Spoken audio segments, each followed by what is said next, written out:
Sometimes you forget things. That. It was a long weekend. Yeah. I got up at 3:30 yesterday to get on the plane. That was hard. And you still had class today? Sure, why not? I got home at 5:30 last night. Of course, I'm bouncing around the house half asleep. And every time I got anywhere close to sitting down, the dogs would jump all over me. They were so happy to see me. See, I'm loved. My dogs love me. That's okay. How do we know that's the truth? they act happy when I'm around. At least they act excited. I don't know. Could be fear, I guess. They don't cower in the corner when I'm around. What are we doing? We're keeping. This technique can be used only when the details of the crime have been kept from the public. And of course, if you've ever watched any mystery shows or television shows like that, they'll not say how the individual was killed, whether they were bludgeoned to death or whether they were stabbed or whether they were shot.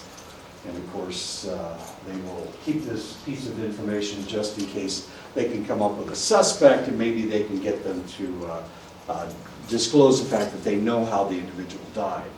Even then, it is possible that the suspect is not the perpetrator, but rather was told about the crime by the true criminal, and of course, in that case, it's going to look guilty. It is also possible that some guilty subjects pay so little attention to the details of their crimes that they actually lack the information on which this method relies. The problem is that if you have somebody that kills for passion, a lot of times they selectively forget pieces of information about the crime. They don't remember what it looked like. Of course, individuals suffering from PTSD, you'll see the same thing. They'll have selective memory about things that happened. I don't remember bad things that have happened to me, as odd as that may seem, and that may be one of the reasons why I don't suffer from more PTSD than I do.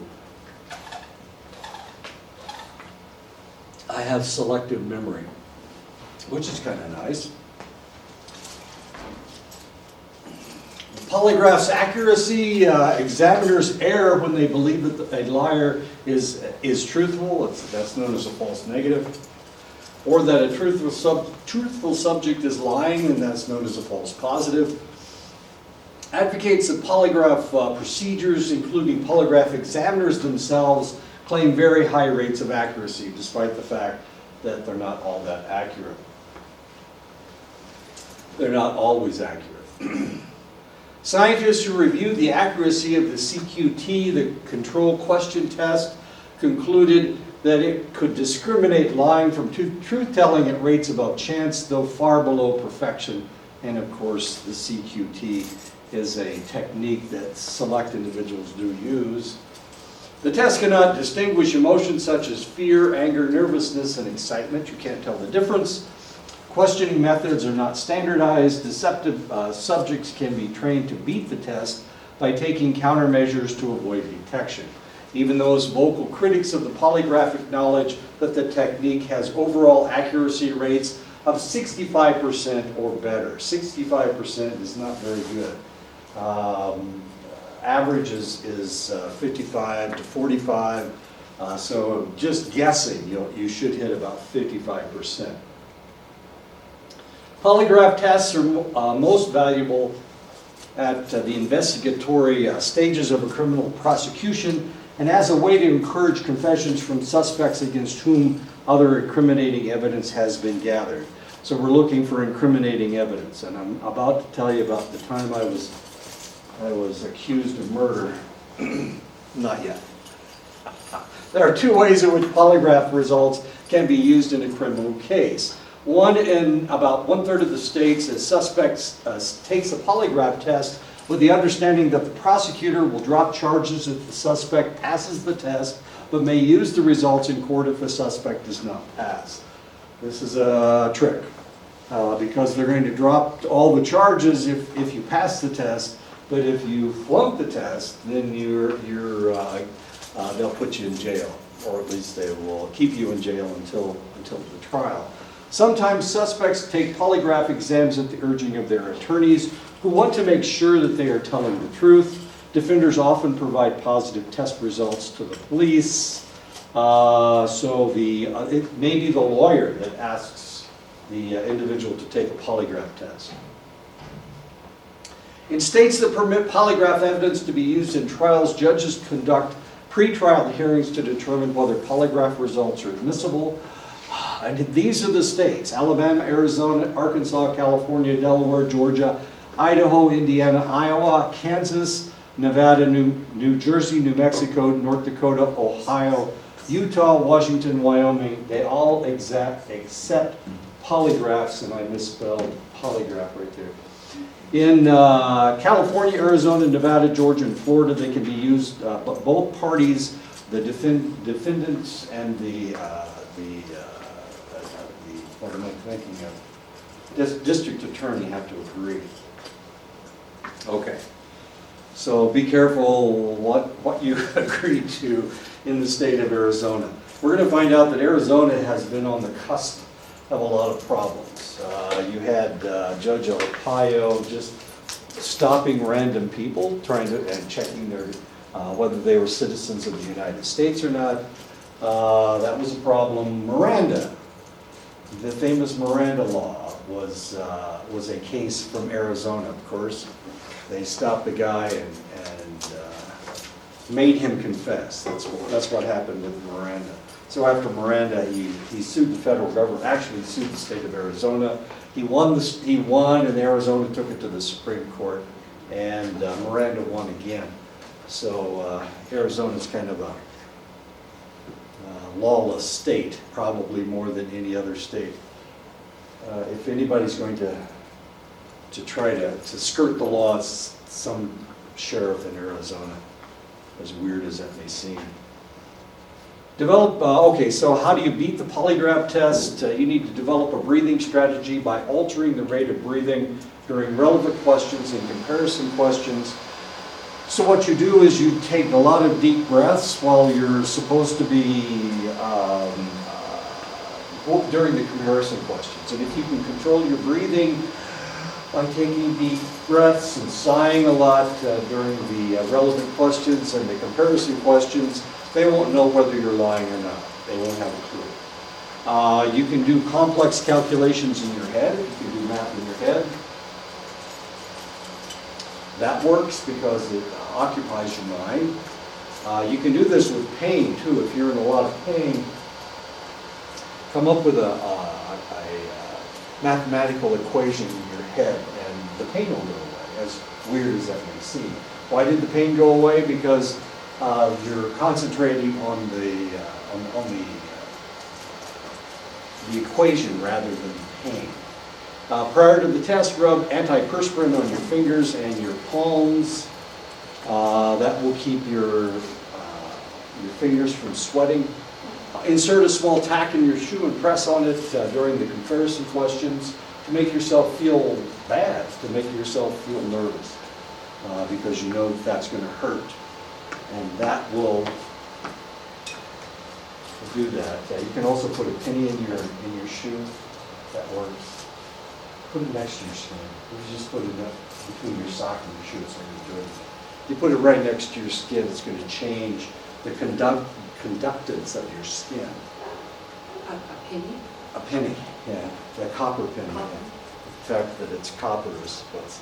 Yeah, don't put a quarter in there. It's not going to work. It's mostly pewter. But the copper penny actually does work.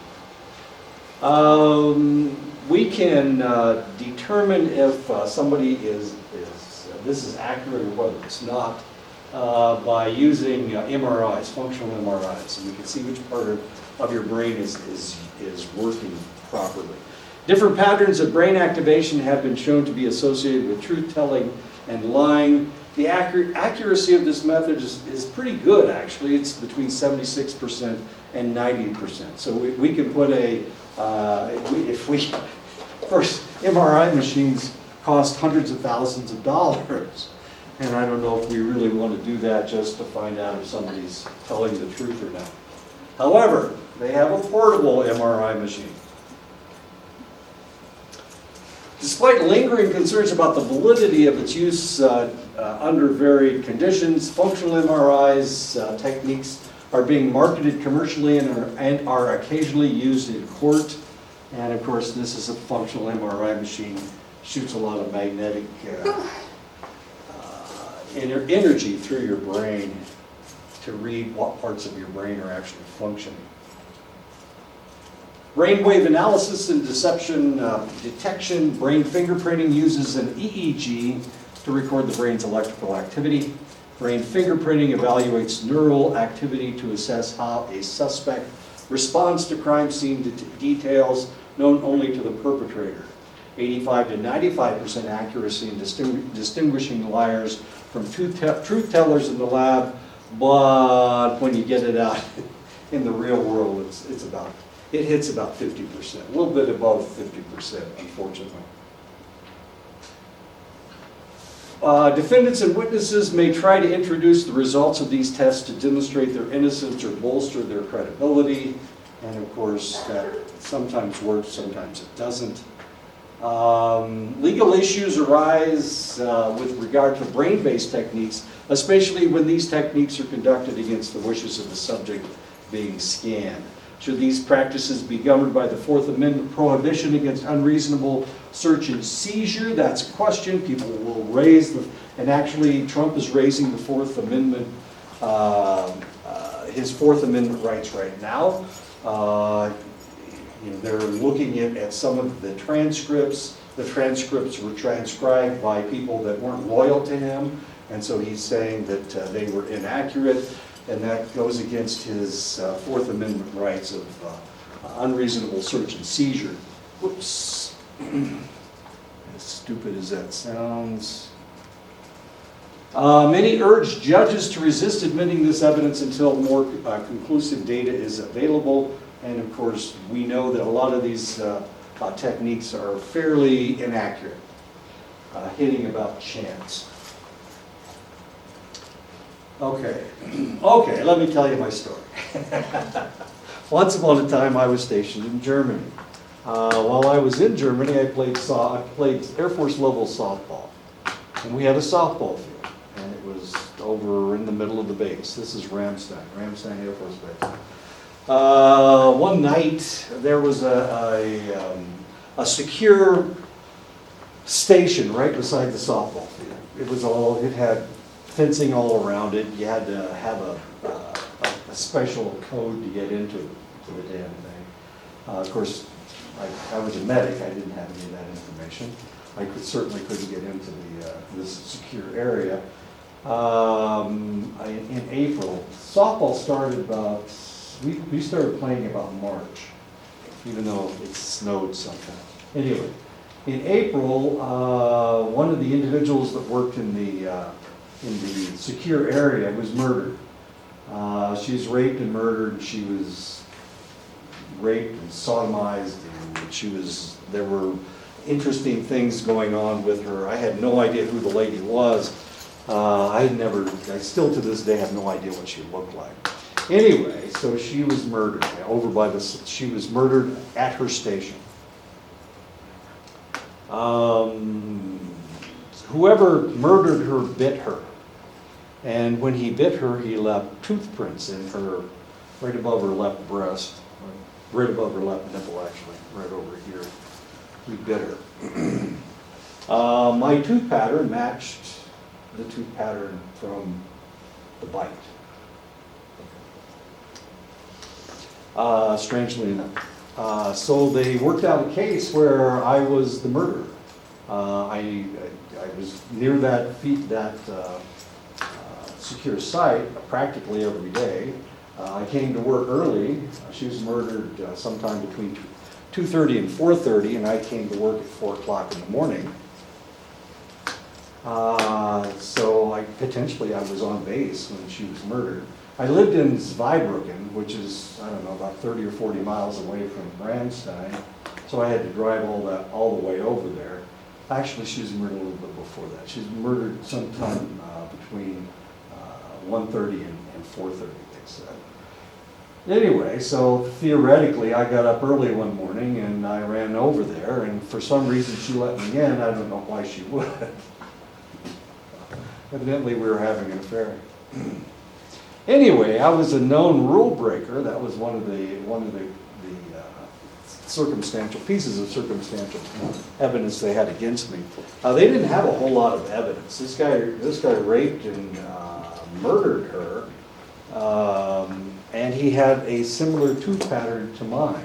That's all they knew. The tooth pattern was actually, his mouth was actually bigger than mine. I have a really small mouth, really small tooth pattern. I was, when I played football in Texas, at Lubbock, at Reese Air Force Base in Texas, my girlfriend was the person that made mouth guards. And she kept commenting on the fact that my mouth was a lot smaller than everybody else's mouth.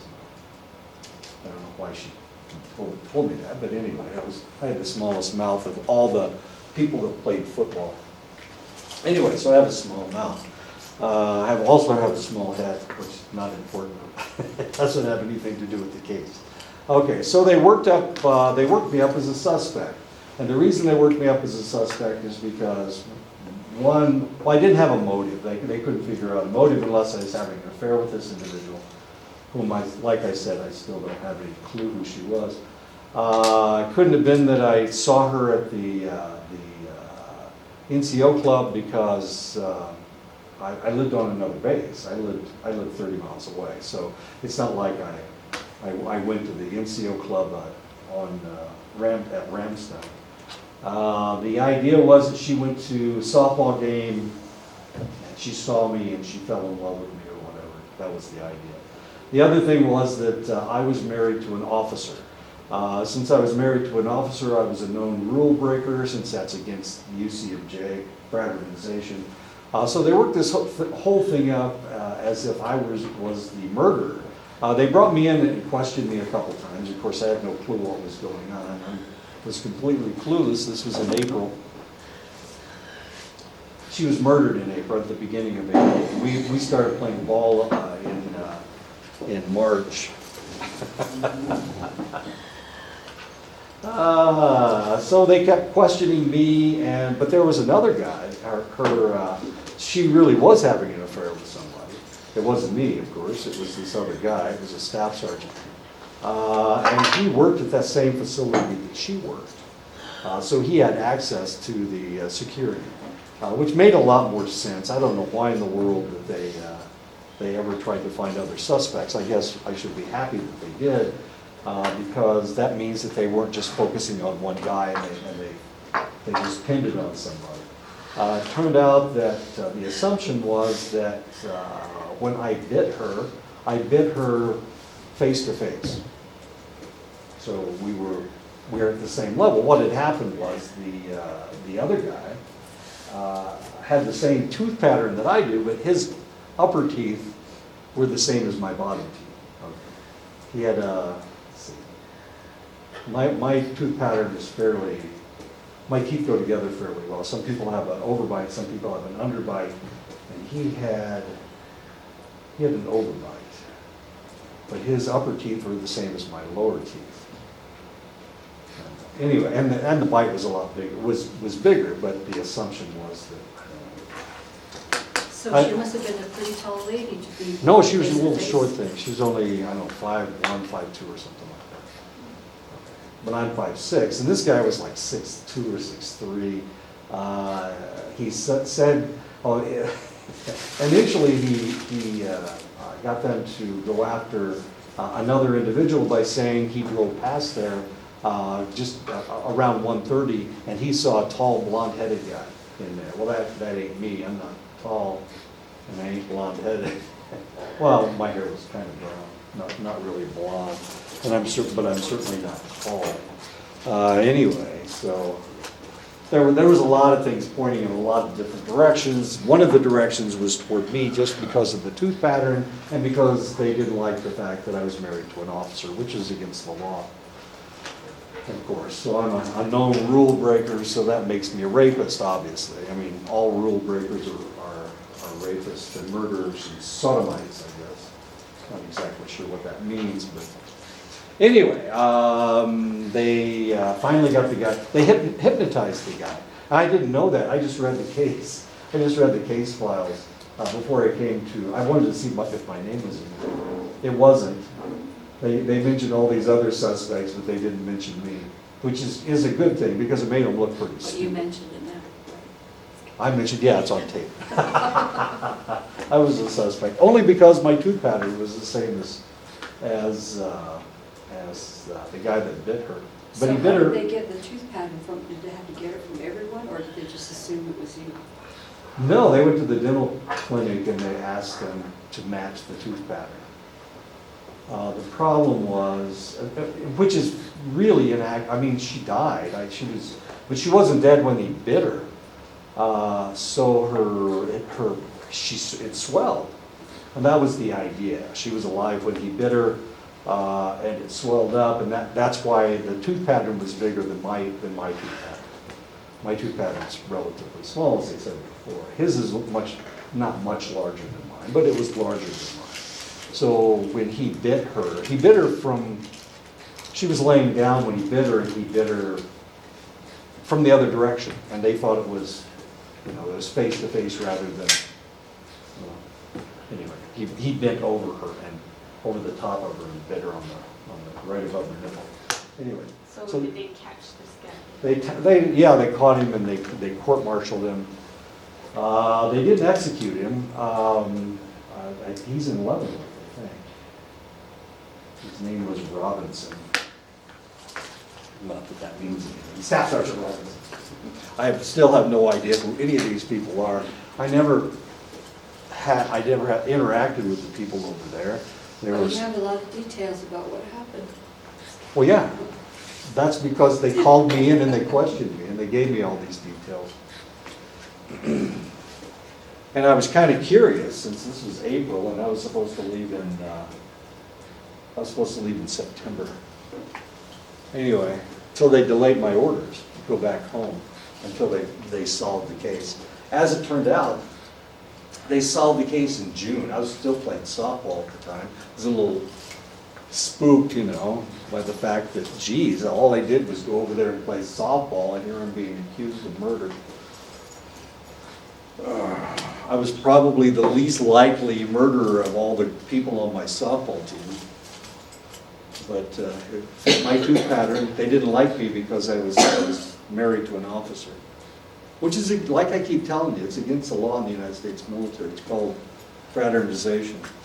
So they were pretty pissed off. Okay.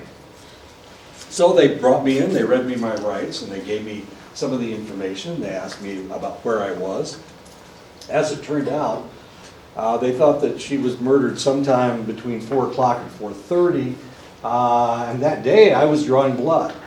I was drawing blood in the hospital, and so not only did they have my signature and the time that I drew blood, which you have to write it down, but the people that came in and had their blood drawn testified that, so I was exonerated fairly quickly. But for a while they had a good time working me up anyway. When police capture suspects, one of their first acts is to encourage a confession. And of course, that's what they wanted me to do. They brought me in and they sat me down and they said, we need you to confess. The other thing was that they brought me in after work. So I had already been working for, 10 or 12 hours when they brought me in. So I was dead ass, I was pretty tired. And they kept me there for 2 or 3 hours. Of course, I couldn't go home until they released me, and then I had to drive over the mountain to get back home.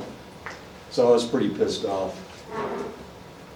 But they wanted me to confess. And of course, the first time they brought me in, they didn't really give me a whole lot of information. They just said, we have all this evidence against you. We think you need to confess. It was that kind of a deal. It was like a slam dunk. They've got all this evidence against me. Why don't I confess? And of course, I still had no idea what was going on. I knew that the murder had taken place, but I didn't know anything else. I didn't know what time the murder was supposed to have taken place. It was supposed to have taken place in the morning of some time. And of course, the theory was that I went to work early went over and murdered the lady and then, and raped and sodomized her and then, anyway, but I didn't, obviously I didn't. I was drawing blood at that time. Even if the suspect later recants, the confession can be introduced into evidence at the trial, so they try to get the guy to confess. Many false confessions have been documented. You can look at this piece of research with Drizzen and Leo in 2004, and you can see all the cases where there have been false confessions. But of course, the number of false confessions is a matter of contention. How many of them are false and how many of them are actual? A lot of times people will feel guilty about having committed a crime that they weren't caught for, so they will confess to another crime, thinking, of course, that they deserve to be punished.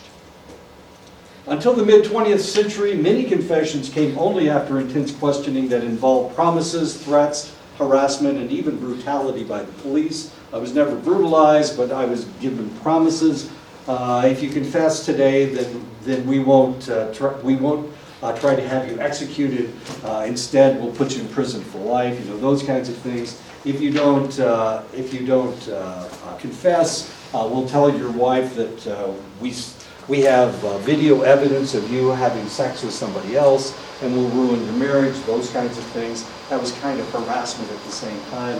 The individuals that were questioning me were it's like NCIS. If you've ever seen NCIS, they work with the Navy, but they're civilians. These guys worked for the Air Force, but they were civilians as well. Instead of NCIS, they were OSI, is what they were, Office of Strategic Information. They are civilians, but they get paid as if they were officers. And they didn't like the fact that an enlisted man was married to an officer. And they told me that on several occasions, getting into my face. I mean, almost touching noses with me, getting really close. When they backed off, they hit me in the forehead with their forehead. I wouldn't call that police brutality because they certainly didn't leave any marks, but they were trying to get me to confess.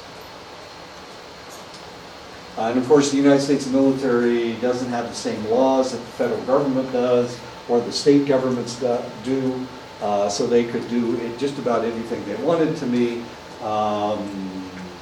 especially if they thought I was guilty. If I was guilty, then I couldn't have complained about anything. But since I was innocent, there was always a possibility that I could bring charges against them. If I was guilty, I couldn't bring charges against them. But the reality is that the only way to sue the federal government is if the federal government allows you to sue them. So that would have been an interesting case. So I just kind of, most of the time I had no clue what they were talking about. So I was fairly naive. It was fairly obvious that I was real confused as to what they were talking about. Until 1966, the traditional test for admissibility of a confession was voluntariness, because they volunteered the information. A voluntary confession is given without overt inducement, threats, promises, or physical harm. But voluntariness is difficult to assess. How do we know it was voluntary? Why could they possibly have been intimidated by the police? That was the idea. They were trying to intimidate me without really doing anything to me. But as a psychologist, I'm pretty much aware of what's going on just about all the time.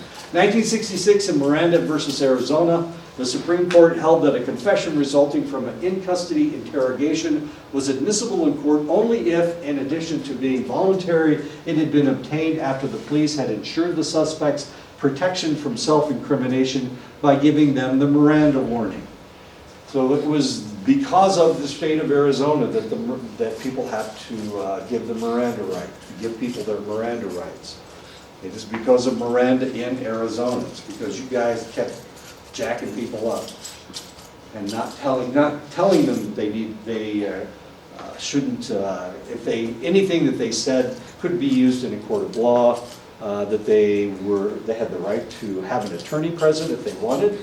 The Supreme Court extended those rights to juveniles in 1967. So in 1966, they passed the Miranda law, and they almost immediately started eroding these rights in 1967. Many suspects waive the Miranda rights, and after a suspect voluntarily enters the interrogation room, the investigators can use various tactics to obtain a confession. They can lie to them. They don't have to tell them the truth. They can say that somebody else has confessed. They can say and do just about anything as long as they don't touch the guy. Those who are young or mentally disabled are especially vulnerable if they waive their Miranda rights. They don't have to tell you the truth, and they didn't tell me the truth. They told me that they had all of this evidence against me, and I couldn't understand how they had all this evidence against me since I didn't do it. It didn't make a whole lot of sense. It was all circumstantial. Well, unfortunately, I'd read a lot of mystery books, and I knew what circumstantial evidence was. So when they started throwing this stuff at me, I'm going, really? That doesn't make any sense. I don't know why that would be. You know, those kinds of things, which they didn't like, of course. They wanted me to be intimidated. 90% of juvenile suspects waive their Miranda rights. 90%. There's a reason for this. Juvenile suspects know that if they are arrested, that they will go to jail until they're 21, and then they will be released. Usually that's the way it works. Especially if they're under the age of 18. Usually they will be released. I had a friend who was murdered in my hometown. He was murdered in my hometown by a 16-year-old, and the 16-year-old went to jail until he was 21 years old, then he was released from prison. He served 5 years in prison for murder. Stabbed him with a knife in the stomach. Moved it around a little bit, that's what killed him. He cut an artery. He also cut his vagus nerve. And that's really what killed him. Supreme Court has stated that the judges should take into account a minor's age when determining whether he understood that he was in custody and deserved to be read his Miranda rights. So you have to read the Miranda rights, despite the fact that they're juveniles, you still have to read the Miranda rights to anybody being arrested. And that's how you know you're about to be arrested. That you're a suspect, that they're going to put you in custody. They read you your Miranda rights. Miranda survived a challenge in 2000 when the Supreme Court reaffirmed that Miranda was a constitutional ruling and that the warnings are part of a national culture. And this was Dickerson versus the United States. The police tried to do away with the Miranda reading, the Miranda rights. Normally what will happen is you should probably not answer any questions until a lawyer is present to make sure that the questions are legitimate. This is an example of stare decisis, the court's preference for maintaining stability in the law. And that's what that means. Stare decisis means stability in the law. The U.S. Supreme Court has weakened the Miranda requirements. Confessions that violate Miranda may still be used in trial, and this happened in 1971. I told you they started eroding the Miranda law almost immediately.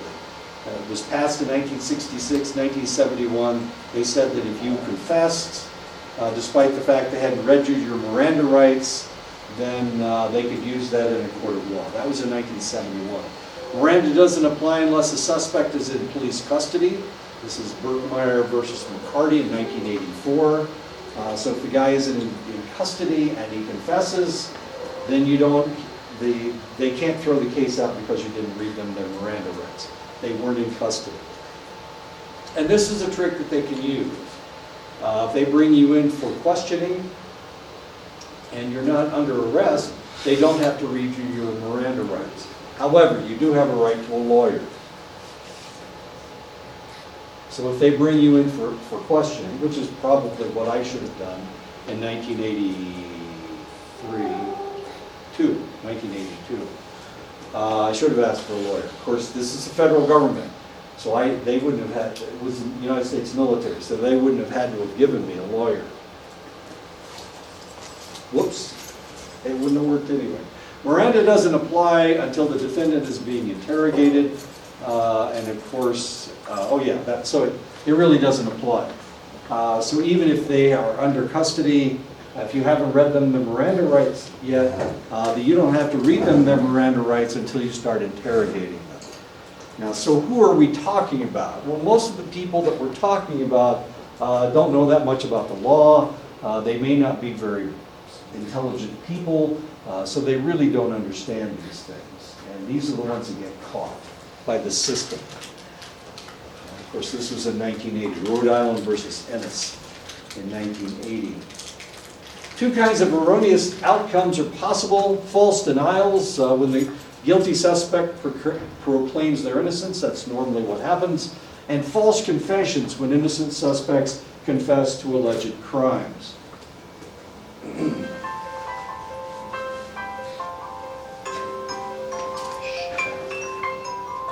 That's exciting. There we go. Why do innocent suspects falsely confess? Between 1966 and 2007, there were approximately 250 documented false confessions in the United States. False confessions were involved in 15 to 20% of the cases in which DNA evidence led to exonerations. A lot of these cases had to do with an individual being brought in. They were read their Miranda rights. The individual waived their Miranda rights because they were innocent. And then they queried them, they questioned them until they were able to get them to say something that sounded like a confession. But they were, of course, they kept claiming that they were innocent. It wasn't really a false confession. What it was them turning their words around to make it sound like a confession.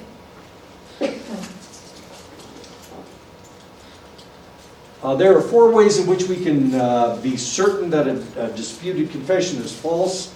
A suspect could confess to a crime that never happened. Of course, that's not going to happen. I murdered the Pope. That would be a false confession. Never even seen the Pope. Not even Francis is the name of the Pope. I know his name. Francis the First. It was physically impossible for the suspect to commit the crime. I had proof that I was someplace else at the time this lady was murdered. I was drawing blood, and it was right there.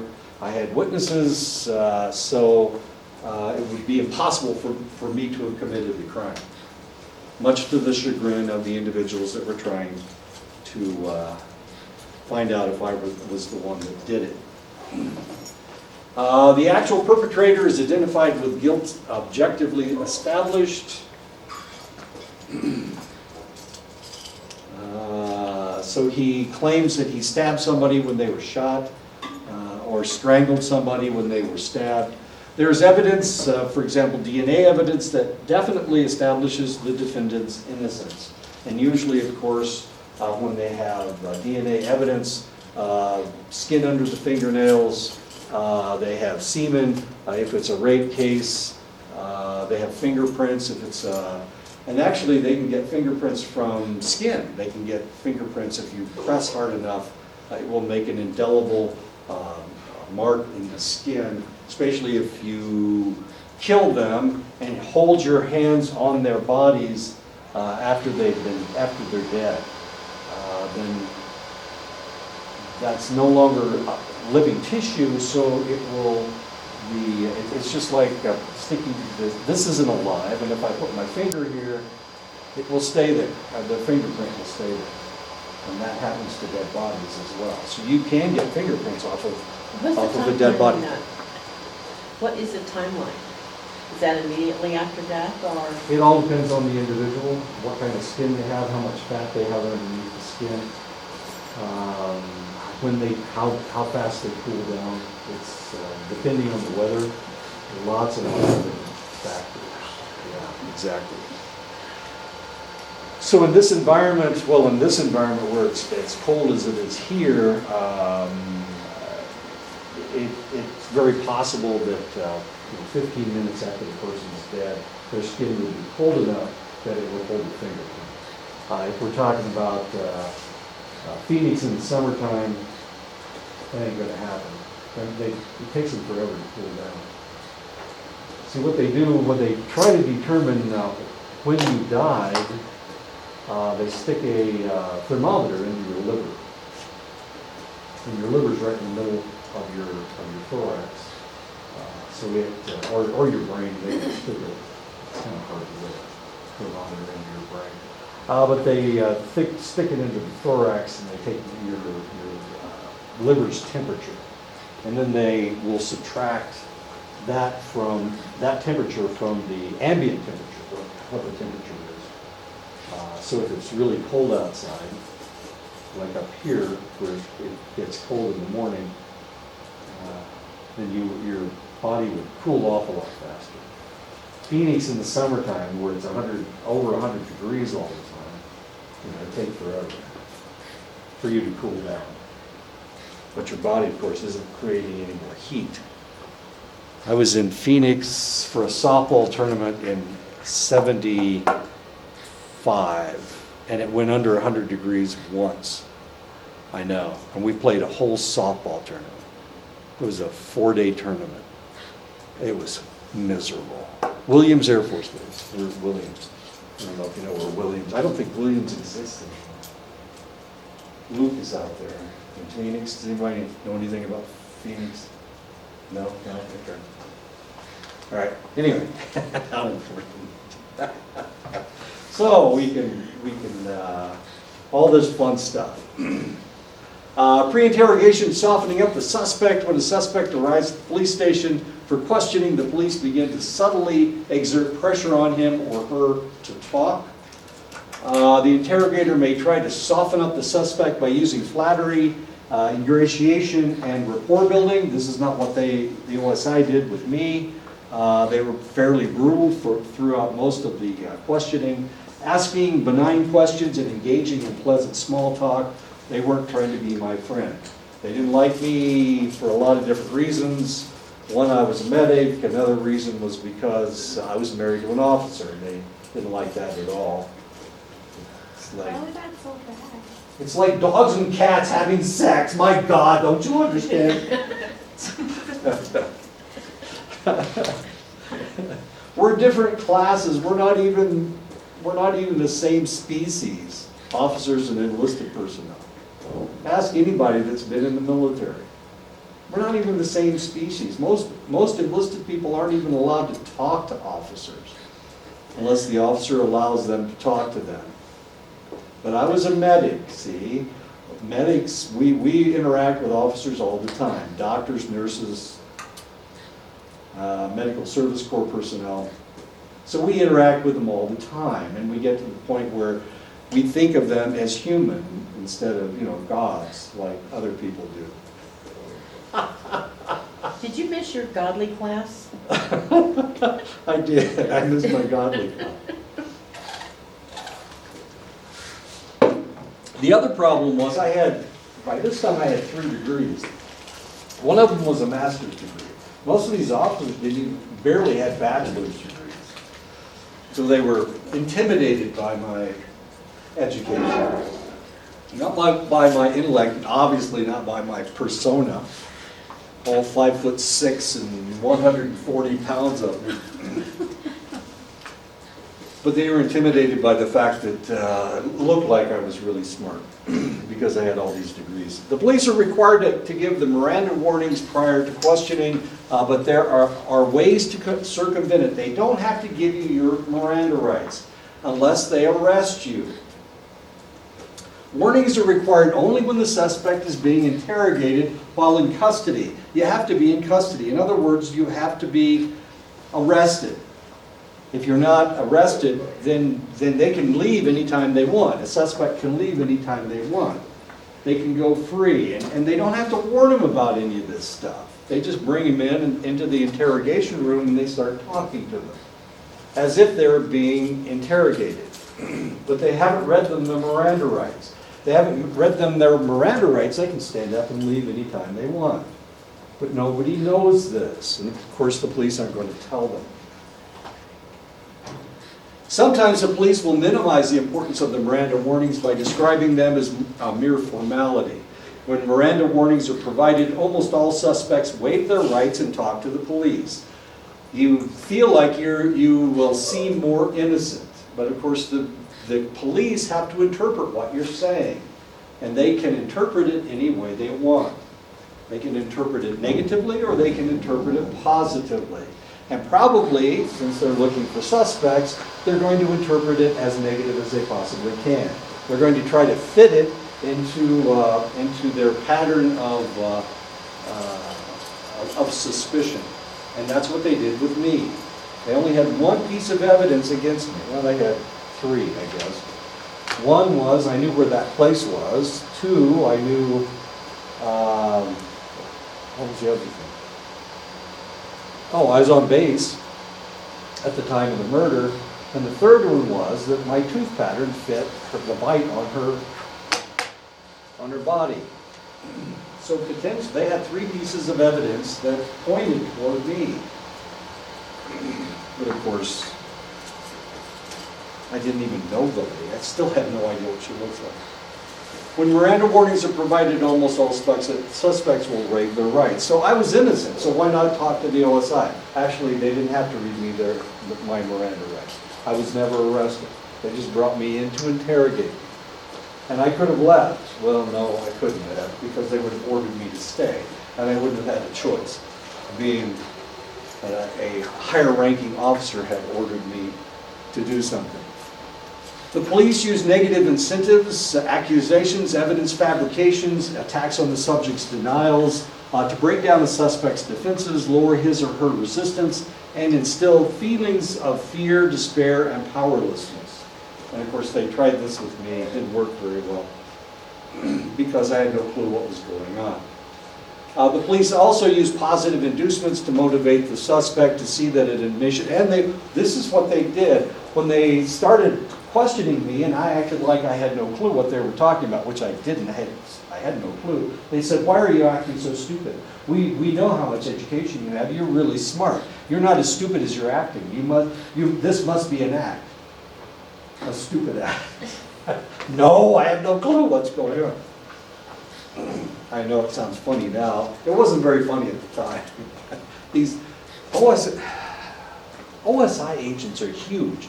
They must get them as from linemen of football teams. They're just gigantic people, like 250 pounds, 6'4". I mean, these were the biggest people I'd ever seen. They were the biggest people on base, were the OSI agents. It was like Godzilla walking through. They were huge. So all they had to do was of course, I'm all 5'6" and 140 pounds. All they had to do was get close to me, and they could have crushed me if they'd fallen down. It was just that kind of a situation. And they did. I was sitting in a chair, and they kept bending over me as if they were about to crush me. The police also use positive inducements. They may be nice to you. And they may tell you that this fits with your best interest, of course. After the suspect has implicitly or explicitly agreed to talk, the interrogation becomes accusatorial. Interrogators frequently challenge denials that suspects make. Interrogators present fabricated evidence, and they can do this. They tried to do this with me. They said that they had, my DNA was on site. I made a mistake. I salivated when I bit the lady. They had DNA evidence. Why didn't I wear a condom when I raped her? Those kinds of things. And of course, since I hadn't done anything, I knew that they couldn't possibly have my DNA, and it didn't make a difference as far as I was concerned. And actually, the guy that did rape her did use a condom. Even if the interrogators have no evidence of suspect's wrongdoing, they can make them believe that they do, and of course that's what they were trying to do with me. Kind of hard. I mean, if I had been guilty, I guess that would have been intimidating, but since I wasn't guilty, it wasn't very intimidating at all, except the part where they acted like they were about to beat me up. An empirical look at interrogation tactics, innocent people are more likely than guilty people to waive their Miranda rights. That's true. If you have nothing to hide, there's no reason to allow your Miranda rights to be intact. The detective's presumption of guilt can lead to behavioral confirmation. The detective will seek out information that verifies that belief, overlook conflicting data, and behave in a manner that conforms to the beliefs. Remember, these aren't the smartest people in the world. Policemen don't tend not to be the smartest people in the world. The smartest policemen do tend to be detectives. So that's a good thing, kinda. But sometimes they get an idea in their mind, you can't dislodge that idea. In turn, the suspect behaves in ways that support that belief, of course. It's very intimidating, and you act intimidated, therefore they assume that you're guilty. Those kinds of things. And of course, the first time I was interrogated, when I left, they said, "We think you're guilty. We know you're guilty. You might as well confess." It was that kind of a deal. And of course, I'm a little nervous that, these are military people. They're not the smartest people in the world. Military people aren't the smartest people. Okay. So, they could, and they only told me evidence that they had against me. They didn't tell me that there was any exonerating evidence. Of course, I immediately went back to the laboratory, and I made sure that that they didn't throw those tubes away, the ones that had my initials on them, and and the time and date that I had drawn the blood. We put those over in the corner. Of course, it had the patient's names on it, so I knew that we could always call the patients in to verify that they had their blood drawn. Many juveniles have difficulty understanding the rights accorded to them by the Miranda warnings. Of the 125 proven false confession cases compiled by Drizzen and Leo, 33% involved juveniles, false confessions. A lot of times, like I said before, people will feel guilty about something. They did something in their past, and so since they feel guilty, it will look like they're guilty for this crime as well. So they will confess to something that they haven't actually done because they feel like they deserve to be punished. As weird as that sounds. Most people try to stay away from punishment. These are individuals that are seeking punishment, to punish themselves for something that they did. They stole their brother's milk or something when they were 5 years old. Now they deserve to go to prison for life. Cassett and Reitzman in 1985, and Reitzman is on the cover of your book. Reitzman devised a taxonomy to describe three kinds of false confessions: voluntary false confessions, compliant false confessions. The suspect complies with the interrogator's demands to make an incriminating statement, all the while knowing he or she is innocent. And the third kind is internalized false confession. As a result of a manipulative interrogation, suspects confess because they have come to believe that they have committed the crime. As weird as that may seem. So despite the fact that I didn't do anything, I certainly didn't murder the lady. I had no way of getting into her area because it was a secure area. I would have been shot if I tried to get in. Would that also have to do with them questioning them over and over again for hours and hours? Right. And so you feel like they're implanting these ideas in your head. Potentially. It could have worked with me, I guess. Well, it could have worked with me. I was driving. I drove into work. I was tired. I drew the blood. I was really tired that day. And then they called me in that night. I was pretty tired. So it was kind of difficult for me to argue with them. It seemed like I was kind of only half there, and that irritated them, of course. And then they didn't like the fact that I was married to the wrong person. I'm a dog, and I was married to a cat. I must be the biggest monster in the world. Many prosecutors, so they could have punished me just because I broke that law. It was against federal law. I mean, there is a federal law, and it was passed by Congress. Article 37 of the UCMJ states that officers and enlisted personnel will not fraternize. I guess being married to somebody is really close to fraternization. That's kind of interesting that you guys would pursue a relationship with each other knowing that.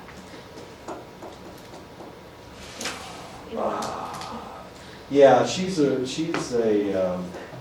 I break the rules all the time. If I find a rule, I try to figure out if I can break it. Not wanting just to break the rule, but if it doesn't make any sense. The military has a lot of stupid rules, and that's one of them. The fact that you can't date officers. But she's a Boy Scout. Yeah, it was tough. Like I told you before, she picked me off the softball field. So how'd you guys meet then if you guys are forbidden to interact with? She was my boss. She came into my workplace all the time, the boss of the town, to tell me what I'm supposed to do. Isn't that called sexual harassment in the real world? No, I mean, there was no, I mean, I didn't flirt with her. It's not like I was flirting. No, but she was flirting with you. You were doing what the boss told you. No, that never happened. And it's really kind of funny. We started, I had 2 kids at the time, and she would watch my kids during the games. And so and I played softball almost every night. I was either playing base softball or I was playing squadron softball. I mean, I was on 2 soccer teams at the time. So we were doing stuff almost every night. And she would watch my kids. And it was like 6 months before I even kissed her. 6 months that we were interacting without touching each other. So you guys are just really good friends for 6 months. I don't know about the friends part. We were probably pretty frustrated afterwards, I don't know. Anyway, so yeah, and she was, like I said, she was a Boy Scout. Before she started dating me, she went to her squadron commander, or not her squadron, the hospital commander, and told him, hey, look, there's this guy. And it turned out that the hospital commander was dating an enlisted person himself, so it's kind of hard for him to say no. And we were medics. I keep saying I was medics. The medical corps we're just barely soldiers at all. I mean, our hair's too long. We wear white uniforms, and everybody else wears green and blue. So we're just barely in the military. People they'll come over to the hospital and they'll have their blood drawn, or they'll have an X-ray or something. They'll complain about the guy's hair almost every time. This is back during the hippie days when everybody had long hair. Right after Vietnam, right at the end of Vietnam, and right afterwards. Okay. Many prosecutors assume that only guilty suspects will confess. So they tend to treat confessing suspects harshly, requesting higher bail for these individuals because they've confessed. Even defense attorneys assume that people who confess are guilty and urge them to accept plea bargains rather than risk their chances in trial with confession evidence. If you remember the case of Jeffrey Epstein was trafficking young women. He was arrested 3 times. He was arrested 3 times. The first time he was arrested in New York, and he fled. He fled to Europe, I think, and then he went to his island in the Bahamas, and then he was arrested in Miami. When he was in Miami, he was in jail, but they didn't make him stay in jail. He only had to stay in jail for 12 hours. And he had pretty much carte blanche. At the jail, he could have them turn off the lights. He could move around at will. So it wasn't like he was in jail. Then he was arrested. Of course, he was convicted, and he was given that sweetheart deal. And then he was arrested in New York again. And this time they actually put him in jail, and they made him stay in jail. And about 3 days after he was there, he committed suicide. He hung himself. So he couldn't handle incarceration. As weird as that Of course is. not. Yeah, I feel so sorry for him after raping all those women. I'm sorry, girls. Did I say women? They were girls. They were underage. He found underage women attractive. Even defense attorneys assume that people who confess are guilty and urge them to accept plea bargains rather than risk their chances in trial with confession evidence. So if they have confessed, it's really tough to defend them. The best you can do is a plea bargain, and that's usually what happens. Remember, only about 5% of cases actually go to trial. The rest of them are plea bargain. In cases of disputed confessions, judges almost always decide the confessions are voluntary and thus they're admissible, even if, especially if it's a kid. Okay, it's time to stop. Why don't we stop right here? I'll start up again. This